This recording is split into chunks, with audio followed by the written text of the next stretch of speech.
Working security is mostly boring until you get a call from room 302, a room that has been empty for 5 years. Tonight, 3 true horror stories from the night shift. If you think you're alone at 3 a.m., you're wrong. This first story is from a guy named David. He's 34, worked as a security guard at a hospital in Ohio. This happened 2 years ago. He quit 3 days later. Here's what he told me. I'd been working night security at Memorial Hospital for about 8 months. It's a small hospital, maybe 150 beds, nothing fancy. My shift was 11 p.m. to 7 a.m. Mostly I just walked the floors, checked doors, made sure nobody was where they weren't supposed to be. The hospital has this old wing, the East Wing, that they shut down in 2019. Budget cuts. They were supposed to renovate it, but never did. So it's just sitting there.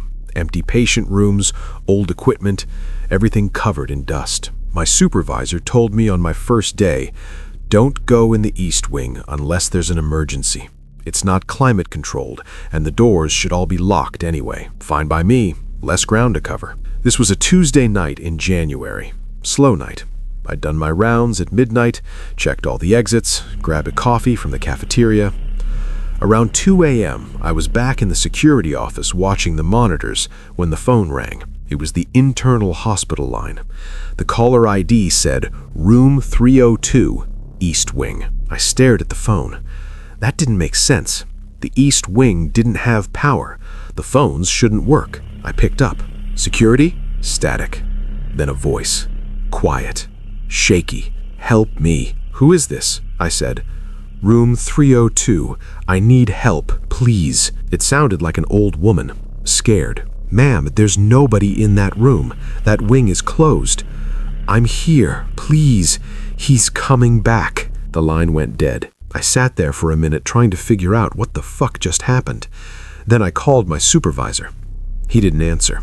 I left a voicemail and decided to go check it out. I grabbed my flashlight and headed to the East Wing. The entrance was through a set of double doors on the 3rd floor. They were supposed to be locked, but when I pushed on them, they swung open. The air inside was different, colder, and it smelled like, I don't know, like old building smell, mildew and dust. I turned on my flashlight and started walking. The hallway was lined with patient rooms on both sides. All the doors were closed. Room numbers on brass plates, 301, 302, 303. I stopped at 302. The door was closed. I put my hand on the handle and listened. Nothing. Complete silence. I opened the door. The room was empty. Hospital bed with no mattress, just the metal frame. A chair in the corner. Window with blinds closed. Nothing else. I walked in and looked around. Checked the closet, checked the bathroom. Empty. No phone on the wall. They'd removed it when they closed the wing. But then I noticed something. On the wall next to the bed, scratched into the paint, were words. He comes at night. I backed out of the room. My radio crackled. Static. Then a voice, not my supervisor, someone else. A woman. Room 302, 3rd floor. He's here. I grabbed the radio. Who is this? Identify yourself. More static. Then, behind you. I spun around. The hallway was empty. All the doors were still closed. I was alone. Fuck this. I walked back toward the double doors as fast as I could without running. Behind me, I heard a door open. Not slam, just open. The creak of hinges. I didn't look back. I got through the double doors and pulled them shut. They had a chain and padlock on the inside. I locked them. I went back to the security office, checked the CCTV for the East Wing. We had one camera pointed at the entrance. I rewound to when I'd gone in. The footage showed me walking up to the doors, opening them, walking inside, then about 3 minutes later coming back out and locking the chain. But here's what fucked me up. Right before I came out, in the darkness behind me in the hallway, you could see something move, like a shape, a person-shaped shadow, standing in the hallway, watching me leave. I called my supervisor again. This time he answered. I told him everything. He came in early and we reviewed the footage together. He said it was probably just shadows, but he couldn't explain the phone call or the radio transmission. He filed a report and said he'd have maintenance check it out in the morning. I worked 2 more shifts. On the 3rd night at 2 a.m., the phone rang again. Room 302, East Wing. I didn't answer it. I let it ring 15 times. Then it stopped. I quit the next day. David told me the hospital hired someone new. About a month later, that guy quit too. Same reason. Calls from room 302. The hospital finally bricked up the entrance to the East Wing. They said it was for structural reasons, but David knows better. All right, let's move on to story number 2. This next one is from a woman named Lisa. She's 27, worked at a Shell gas station in rural Nevada. This happened last October. She doesn't work night shifts anymore. I was working the overnight shift at this Shell station off Highway 50, the one they call the loneliest road in America. It's in the middle of nowhere. The nearest town is 20 miles away. Usually the night shift is dead. Maybe 5 or 6 customers between 11 p.m. and 7 a.m., mostly truckers. I'd spend most of my time reading or watching Netflix on my phone. This night, it was slow even by our standards. From 11 p.m. to 1 a.m., I had 0 customers, not a single car. The pumps outside were lit up but empty, just me and the hum of the refrigerators. Around 1:30 a.m., I saw headlights pull up to pump 3. Finally, a customer. I watched through the window. It was an old pickup truck, dark blue or black, hard to tell in the lighting. The driver got out. He was tall, really tall, maybe 6'5", wearing a brown jacket and jeans. He started pumping gas. But here's what was weird. He never looked at the pump. He just stood there, facing the store, staring at me through the window. I waved. He didn't wave back, just kept staring. The pump clicked off. He put the nozzle back, but he didn't leave. He just stood there next to his truck, looking at the store. After about 30 seconds, he started walking toward the entrance. I heard the door chime. He walked in. And that's when I realized something was wrong with his face. It wasn't disfigured or anything. It was just wrong. His eyes were too far apart.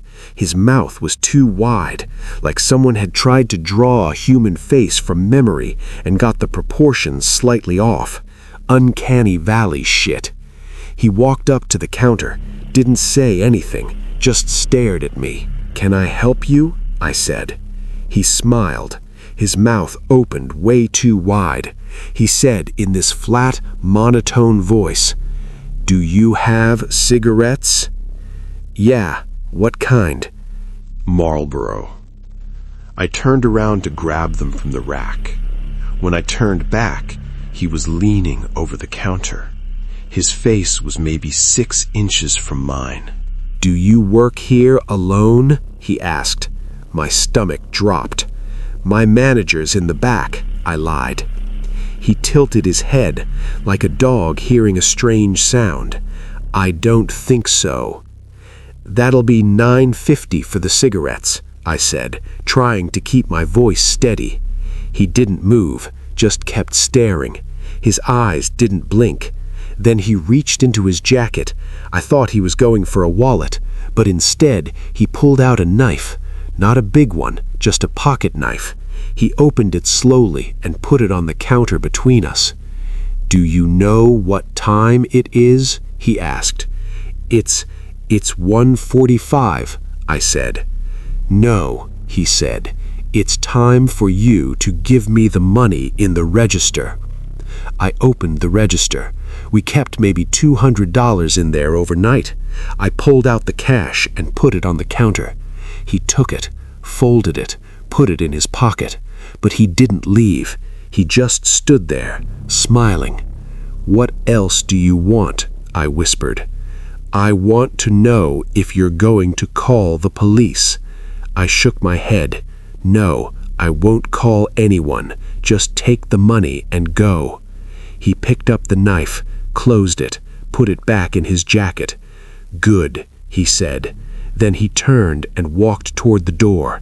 The chime rang. He got in his truck and drove off, slowly, no rush. I waited until his taillights disappeared. Then I locked the front door and called 911. The cops showed up 20 minutes later, took a statement, checked the security footage. They said they'd look for the truck, but Highway 50 goes on forever. He could be anywhere. Here's the thing that still fucks me up. When we reviewed the security footage, the timestamp showed he'd been inside the store for less than 2 minutes. It felt like 20. And when they zoomed in on his license plate, it was just a black square, like the camera couldn't focus on it, or like it wasn't really there. Lisa quit 2 weeks later. The gas station hired someone new, but they don't work alone anymore. They keep 2 people on night shifts now. She told me she still has nightmares about his face, the way his mouth opened too wide, the way he didn't blink. All right, last story. This one's bad. This story is from a guy named Marcus. He's 29, worked at an Amazon fulfillment center in Kentucky. This happened 6 months ago. He transferred to day shift immediately after. I worked the night shift at this Amazon warehouse, 10 p.m. to 6:30 a.m. The building is huge, like 800,000 square feet. During the day, there's maybe 300 people working. At night, there's about 30 of us spread out across the whole facility. My job was in the returns department. I'd scan damaged or returned items, sort them, process them. It's repetitive and boring, but the pay was decent, and I could listen to podcasts. The returns area is in the back corner of the warehouse. There's maybe 4 or 5 of us working back there on any given night, but we're spread out. You can go an hour without seeing another person. This was a Saturday night in July, slow night. Around 2 a.m., I was scanning items at my station when I heard something from the row of shelves behind me, like a scraping sound, metal on concrete. I turned around, nothing, just rows of shelves filled with boxes. I went back to work. 5 minutes later, I heard it again, scraping, closer this time. I walked down the row of shelves, looking between the aisles. Nothing. Empty. I grabbed my radio and called my supervisor. "Hey, is anyone else working near returns tonight?" "Negative," he said. "You're the only one in that section. Why?" "I keep hearing noises, like someone moving stuff.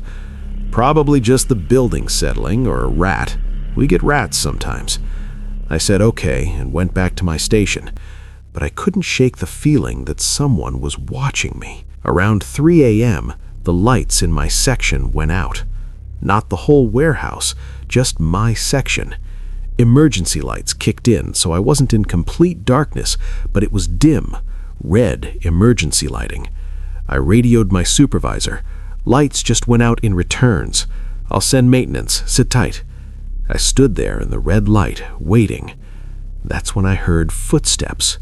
Not heavy, just footsteps. Walking. Getting closer. "Hello?" I called out. "Maintenance?" No answer. The footsteps stopped. I turned on my phone flashlight and aimed it down the aisle. The beam didn't reach very far, maybe 20 feet, before it just got swallowed by darkness. And at the edge of the light, I saw someone standing there. Just standing, not moving. "Hey," I yelled, "who's that?" They didn't respond. They just stood there. Then they took another step forward, into the light. It was a guy, maybe 40, wearing dark clothes. But here's what was fucked up. He wasn't wearing a safety vest. Everyone who works in the warehouse has to wear a yellow safety vest. It's a rule. This guy wasn't wearing one. "You're not supposed to be here," I said. He took another step forward. His face was in shadow, but I could see his eyes. They reflected the light, like an animal's eyes. "I work here," he said. His voice was wrong, too deep, echoing. "What's your name? What department?" He didn't answer. He just kept walking toward me, slowly. I backed up, hit my scanning station. I grabbed my radio. "I need security in returns, now. There's someone here who shouldn't be here." The guy stopped, tilted his head. Then he smiled. His teeth were wrong. Too many of them, or they were shaped wrong. I couldn't tell in the light. "You should leave," he said. I ran. Didn't grab my stuff, didn't clock out, just ran. I sprinted down the main aisle toward the front of the warehouse where the offices were. Behind me, I heard footsteps, running, chasing me. I looked back. He was running, but wrong. His arms and legs moved at weird angles, like a puppet. I made it to the offices. My supervisor was there. I told him everything. He called security. They searched the returns section. They didn't find anyone. No guy in dark clothes, no one without a safety vest. They checked the cameras. The footage showed me working at my station, then suddenly running. No one else was visible on camera, but here's what they did find. In the aisle where I'd seen him, there were footprints in the dust on the floor. Boot prints, leading from deep in the warehouse to my station. Then they just stopped, like whoever made them vanished. Marcus transferred to day shift the next week. He told me other people had reported seeing someone in the warehouse at night. Always the same description. Dark clothes, no safety vest, wrong movements. Management says it's just people's imaginations. Overnight shifts mess with your head. But Marcus knows what he saw, and he's never working nights again. All right, guys, that's it for tonight. 3 true horror stories from the night shift. Which one scared you the most? Let me know in the comments. If you're new here, welcome to Spookfeed. Hit that subscribe button so you don't miss the next one. Thanks for watching. Stay safe out there. I'll see you in the next one.